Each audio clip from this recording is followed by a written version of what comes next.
Olá, pessoal. Meu nome é Mário Frigeri, sou poeta e escritor e estou convidando vocês para os meus momentos de poesia no YouTube e Facebook. Serão mais de 900 poemas e mensagens, meus e de outros poetas, interpretados com muito carinho para iluminar o seu coração. Venham comigo. Um romance imortal.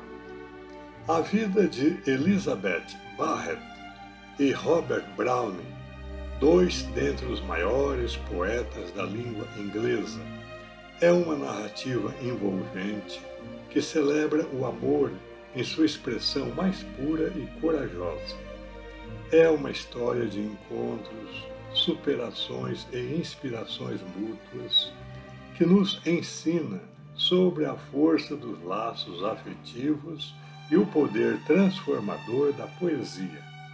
Vamos conhecer cada detalhe dessa jornada que está ecoando através dos séculos.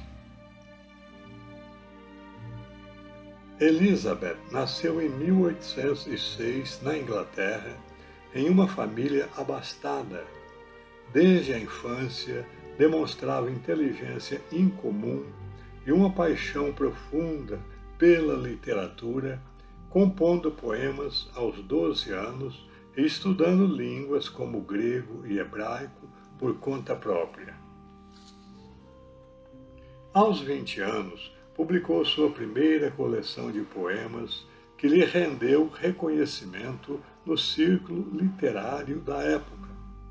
Elizabeth ganhou notoriedade por abordar temas como direitos das mulheres, abolição da escravatura e espiritualidade, num período em que poucas mulheres podiam expressar-se publicamente. No entanto, sua saúde frágil a confinava em casa, restringindo sua interação com o mundo externo. Desde a adolescência, Elizabeth sofria de problemas de saúde, possivelmente tuberculose ou uma doença crônica não diagnosticada. Após a trágica morte de seu irmão Edward por afogamento, sua saúde mental e física deteriorou-se ainda mais. O luto profundo levou-a ao isolamento quase total em sua casa em Londres, onde vivia reclusa no andar superior. Seu confinamento, embora restritivo, não abafou sua criatividade. Pelo contrário, ela transformou seu quarto em um santuário de inspiração, produzindo algumas de suas obras mais relevantes. Era solteirona, tendo transposto havia muito tempo os anos da juventude. É verdade que firmara reputação como poetisa, mas o mundo lhe era vedado pelas muralhas de uma saúde precária. Havia 6 anos que vivia assim, prisioneira no seu quarto, onde o som mais alto que se ouvia era a respiração de seu fiel cachorrinho Spaniel. O pai de Elizabeth era um homem rígido, severo e possessivo.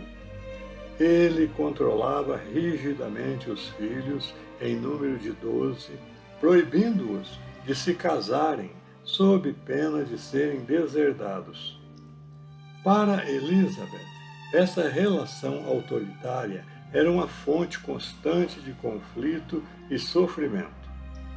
Apesar do comportamento opressor do pai, Elizabeth sentia-se emocionalmente dividida, hesitando em desafiá-lo, até o dia em que veio a conhecer Robert Browning, que lhe deu coragem para romper aquelas correntes dentro do lar.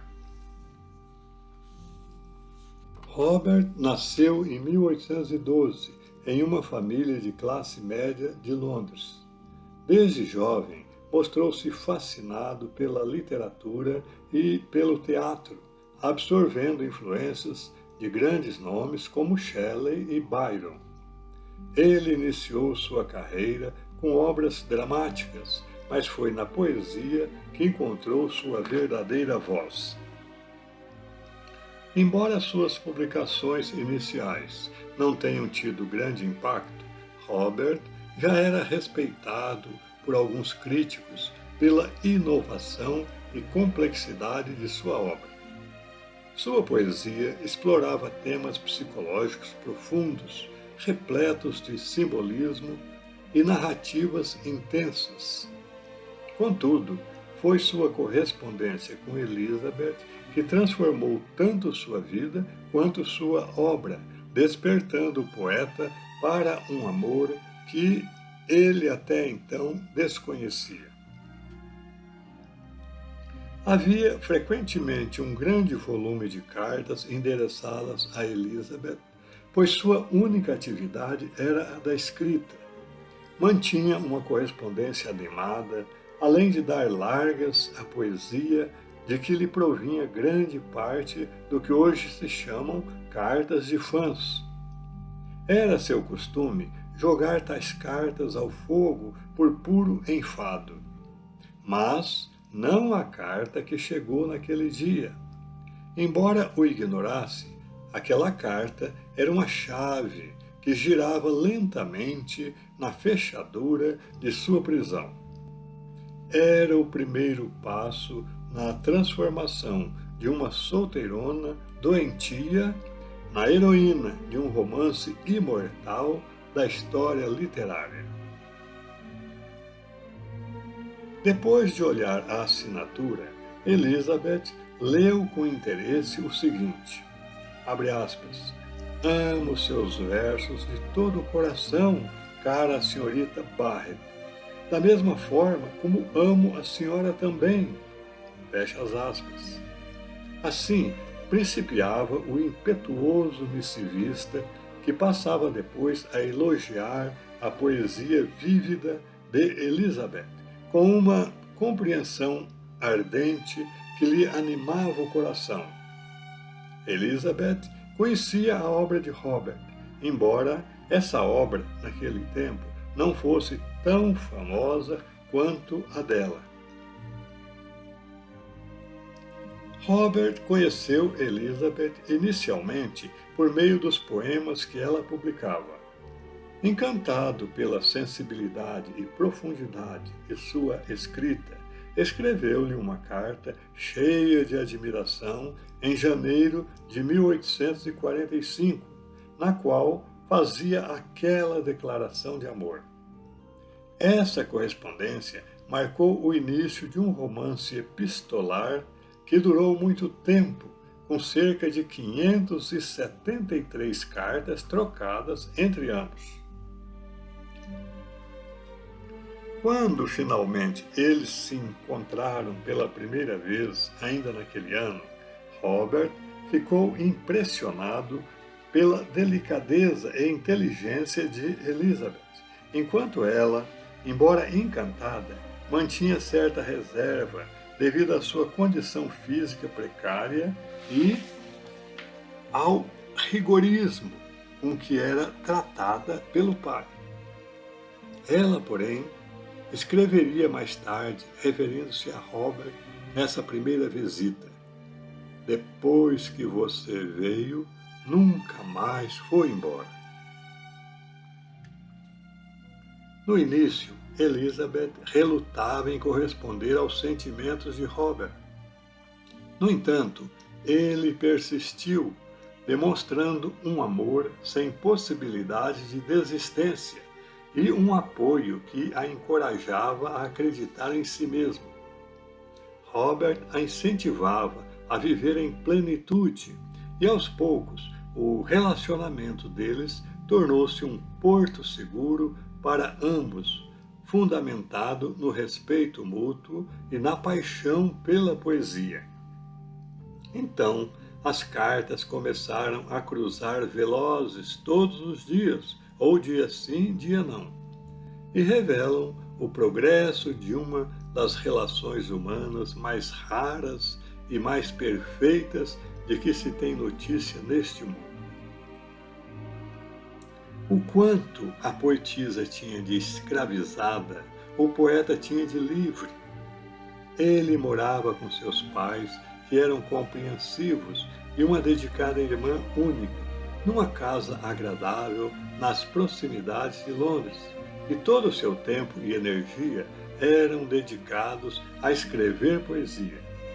Assim, apesar de tudo que Robert pudesse fazer, ela estava acorrentada pela sua longa submissão à invalidez e por sua dedicação ao pai. Embora já com 40 anos, Elizabeth ainda se sentia presa à vontade de seu genitor.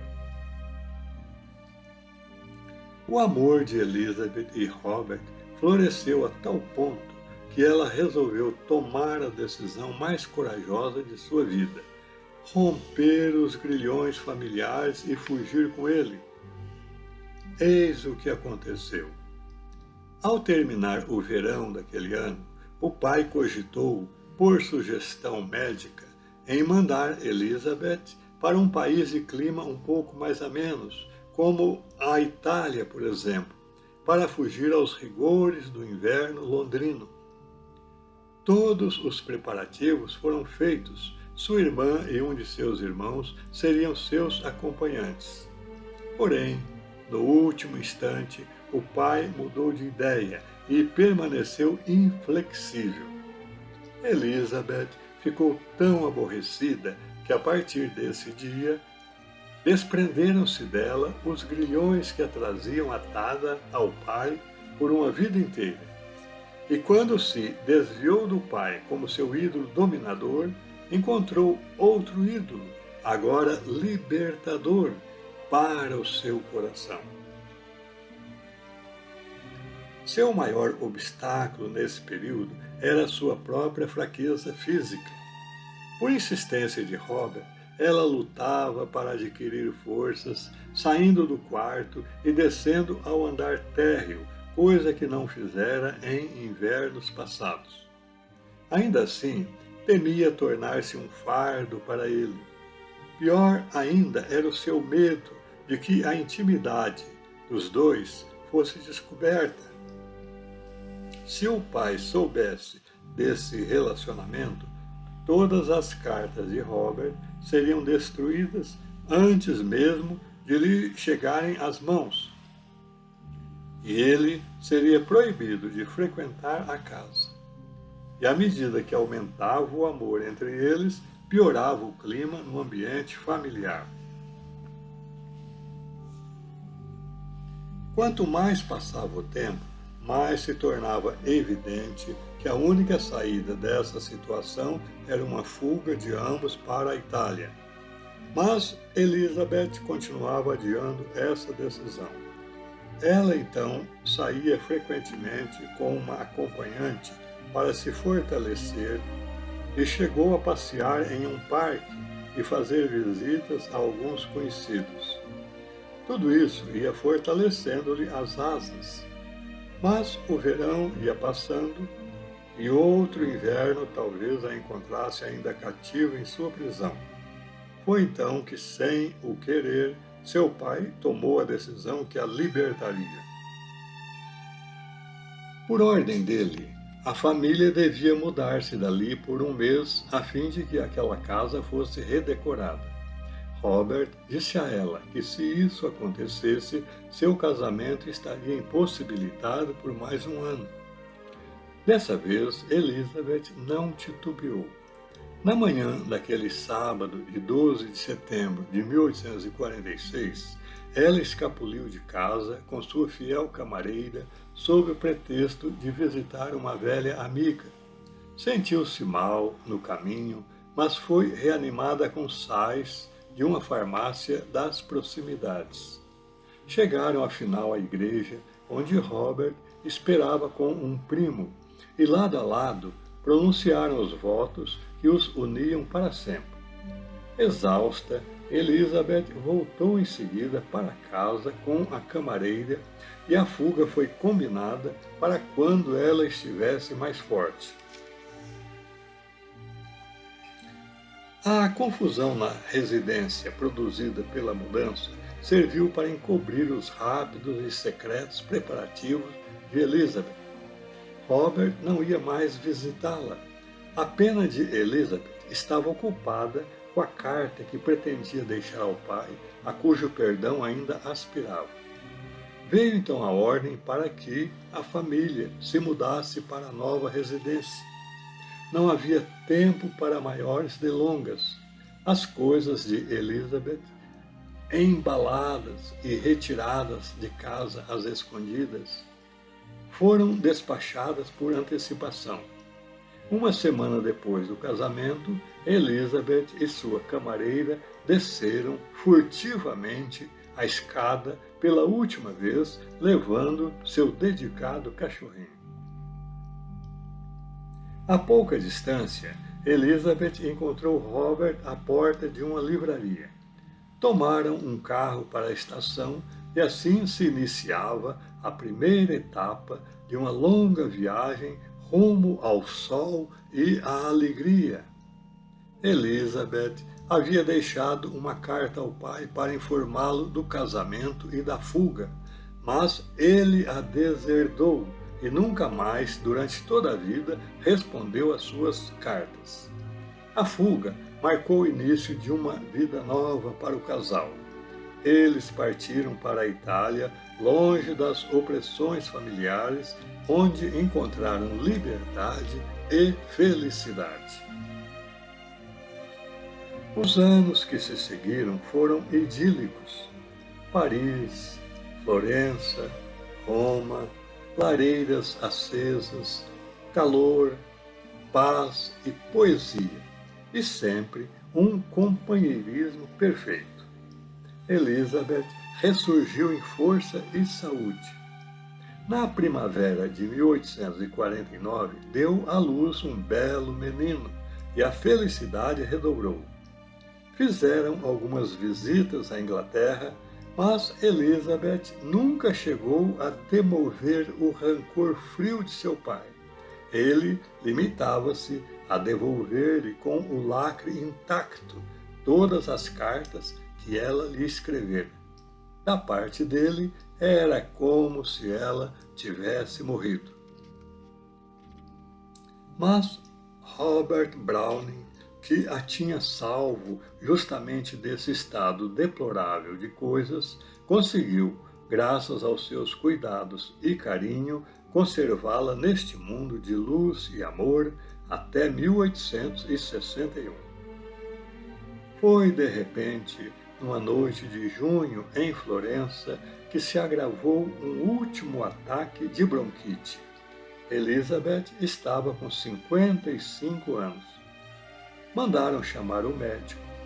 Browning tomou-a nos braços. Então, escreveu ele mais tarde, sempre sorrindo, feliz e com uma fisionomia de menina, em poucos minutos ela morreu nos meus braços, com a cabeça recostada de encontro ao meu rosto.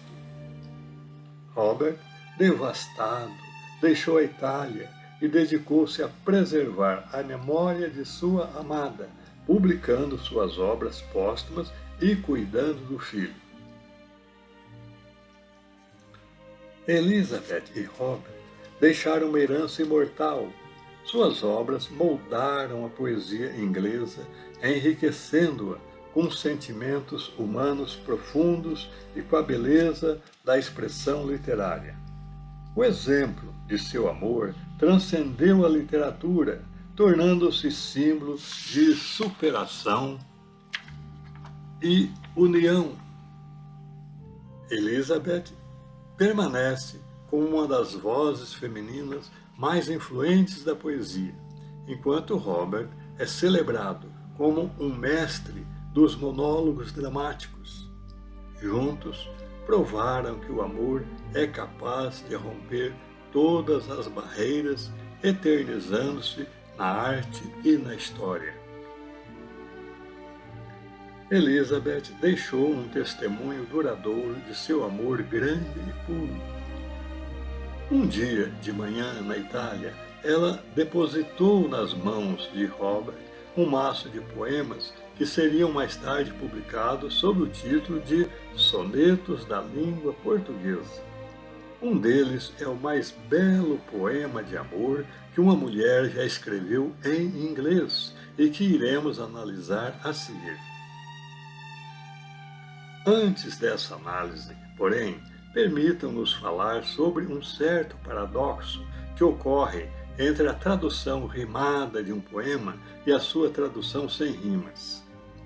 Uma tradução sem rimas mantém-se fiel às ideias, imagens e intenção do autor original, mas perde parte de seu encanto emocional, especialmente em líricas tão intimistas como ocorre com o poema apresentado aqui.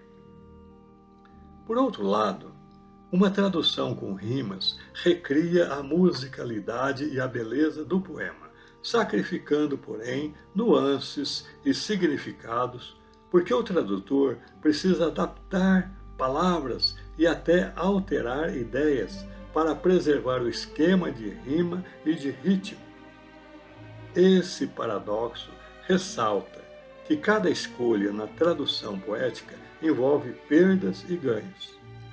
Nós optamos por apresentar aqui uma tradução mais literal e, portanto, mais fiel ao original, porém sem rimas.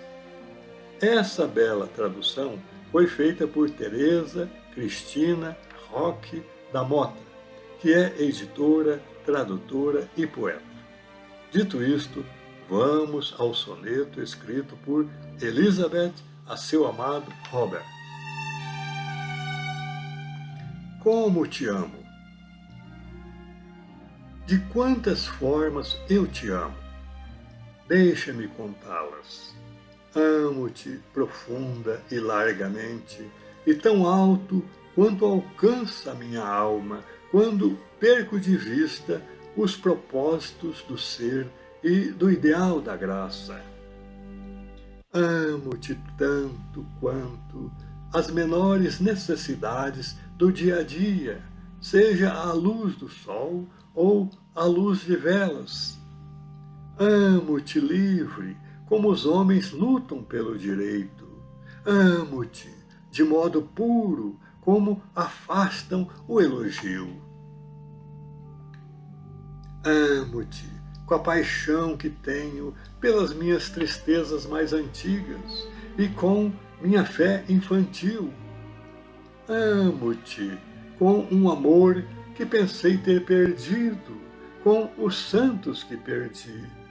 Amo-te com o alento, sorrisos e lágrimas de toda a minha vida.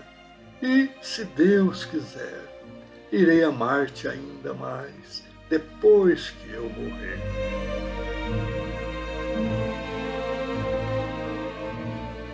Análise do soneto. Este soneto é uma homenagem ao amor mais profundo e transcendente, capturando suas dimensões físicas, espirituais e emocionais. A autora inicia explorando as dimensões quase espaciais do amor, ao falar em profundidade, largura e altura, sugerindo que ele supera os limites físicos e toca o infinito, alcançando o fim do ser e do ideal da graça. Aqui, o amor é visto como algo que ultrapassa o que é tangível, unindo-se à essência do divino e ao ideal de perfeição. Elizabeth também celebra o amor no contexto diário, descrevendo-o como algo que permeia as necessidades mais simples do dia a dia, mostrando que esse amor não se limita aos grandes gestos, mas se manifesta em sua constância e no que é ordinário ou comum. Ela enfatiza a liberdade do amor, comparando-o ao esforço humano em busca do direito ou da justiça, e sua pureza, equiparando-o ao afastamento do egoísmo, bem como ao afastamento da busca por reconhecimento ou louvor.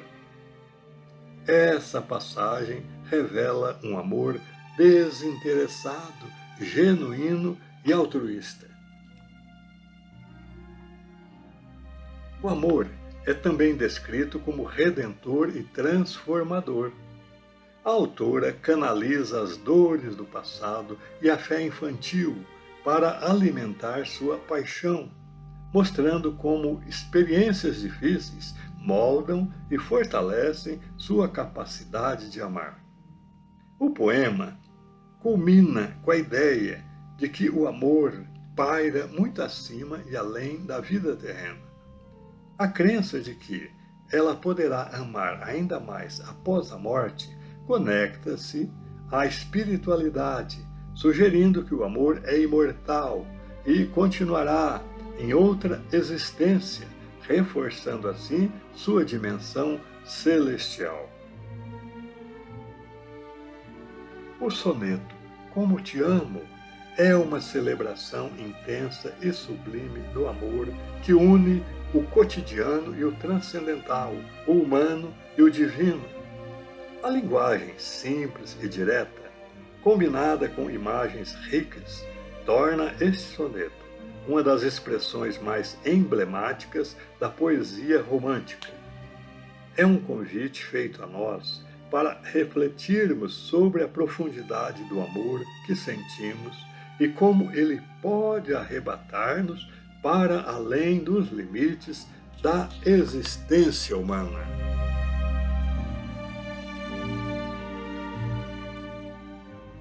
Uma curiosidade sobre Elizabeth.